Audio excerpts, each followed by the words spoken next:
दोस्तों, हर चीज़ की एक उम्र होती है, प्यार करने की भी एक उम्र होती है। क्या आपने कभी सुना है कि 30 साल की उम्र हो और किसी ने प्यार तक न किया हो, उससे कभी प्यार ना हुआ हो? असंभव सी बात लगती है। लेकिन दोस्तों, एक ऐसी लड़की जिसकी उम्र लगभग 30 साल की हो चुकी थी, बिल्कुल कुंवारी थी, उसे यह भी नहीं पता था कि ये प्यार क्या होता है। किसी ने उसको आज तक हाथ भी नहीं लगाया था। आदिवासी लड़की, भोली भाली, सीधी सादी लड़की यूं ही अपने दिन गुजार रही थी। लेकिन एक दिन एक शहरी लड़का उसके पास पहुंचता है और उससे प्यार भरी बातें करने लगता है। पहले तो लड़की को शर्म आती है, लेकिन फिर जब उसे मोबाइल में वो लड़का कुछ दिखाता है तो दोस्तों फिर वो लड़की, जो कि सब कुछ समझ जाती है, वाकई में ये सब कुछ होता है, वो जान जाती है। उसने जो किया वो दुनिया की किसी लड़की ने आज तक नहीं किया। आखिर क्या किया था उस लड़की ने? क्या क्या उसका ऐसा करना चाहिए था? आज जानेंगे हम क्राइम मिस्ट्री के एक नए एपिसोड में। मेरा नाम है अमित और आप देख रहे हैं क्राइम मिस्ट्री 3.0। ये कहानी है बिहार के एक लड़के की जिसका नाम राजू महतो होता है। 20 साल की उम्र होती है। वो लड़का घूमने फिरने के लिए बहुत ही शौकीन होता है। वह शहर नहीं जाता था, किसी अच्छे जगह पर नहीं जाता था, बल्कि वह नदियों, पहाड़ों और जंगलों की तरफ निकल जाता था। साल में 10 महीने कमाता था और 2 महीने खर्चे करता था। 2012 की बात है। वो अपने राशन पानी का सारा सामान बांध चुका था और मोटरसाइकिल से निकल लिया था बिहार के जंगलों की तरफ। आदिवासी जिलों की तरफ निकल लेता है। रास्ते में एक जंगल पड़ता है। अब जहाँ जंगल देखकर लोग डर जाते हैं, वहीं राजू महतो था, वो खुश हो रहा था क्योंकि उसे किसी चीज़ से कोई डर नहीं लगता था।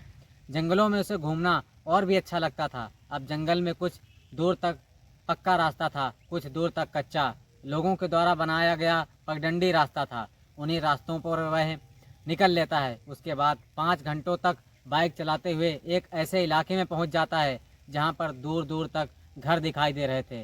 कोई सुविधा नहीं थी, ना बिजली ना टावर। वह ऐसे ही एक झोपड़ी के सामने रुकता है क्योंकि शाम हो चुकी थी। उसे प्यास भी लगी थी। वह पानी जो लेकर गया था वो भी गर्म हो चुका था। इसलिए वो सोचता है चलो कहीं पर ठंडा पानी मिल जाएगा। इसलिए उस घर के सामने अपनी बाइक खड़ी करता है, लेकिन देखता है कि झोपड़ी में कोई नहीं है। आसपास नज़र दौड़ाता है। कुछ बकरियां, मुर्गियां, एक गाय बंधी थी, बाकी कोई नहीं था।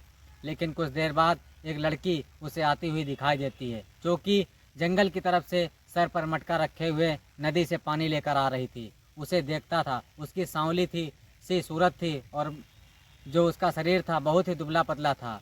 जब उसे देखता है तो वह देखता ही रह जाता है। वह करीब आता है और उसे हैरानी भरी नज़रों से देखता है।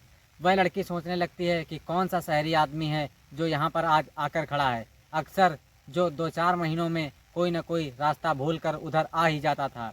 सोचती है कोई भूल कर यहाँ आ गया होगा। उसके बाद अभी रास्ता पूछने के लिए खड़ा होगा, लेकिन रामवीर महतो भी उसी को देखता है और डर जाता है। सोचता है लगता है मैं गलत जगह पर खड़ा हो गया हूँ। यह पता नहीं मेरे साथ क्या करेगी और मेरे बारे में क्या सोच रही है। कुछ सोचती है। यह कहता है कि थोड़ा पानी मिलेगा क्या पीने के लिए, तो वह जो हाँ में इशारा कर देती है। उसके बाद मटके से उड़ेल कर उसे पानी पिलाती है। पानी पीने के बाद रामवीर कहता है कि यहाँ पर और कोई नहीं दिख रहा है, कोई रहता नहीं है क्या? वह कहती है मेरा ही घर है। और कौन है? कहती है कोई नहीं है, अम्मा बाबा शहर गए हुए हैं कमाने के लिए, 152 रोज बाद यहाँ आ जाएंगे। वो कहता है फिर तुम्हें डर नहीं लगता?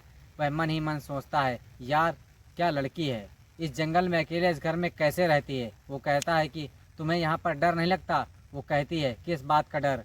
कि अगर कोई यहाँ आ गया, तुम्हारे साथ कोई शरारत करने लगा, क्या करोगी तुम? तो वो कहती है यहाँ कोई नहीं आता। 5 महीने में कोई आप जैसा आ जाता है रास्ता भूल कर, तो मैं रास्ता बता देती हूँ, क्योंकि आगे रास्ता बंद है और आप भी आगे मत जाओ, क्योंकि ये रास्ता यहीं तक है। थोड़ा दूर में कुछ एक आध घर हैं, उसके बाद कोई नहीं है, वहाँ कोई नहीं रहता है। तो वह कहता है कि मैं रास्ता नहीं भूला हूँ,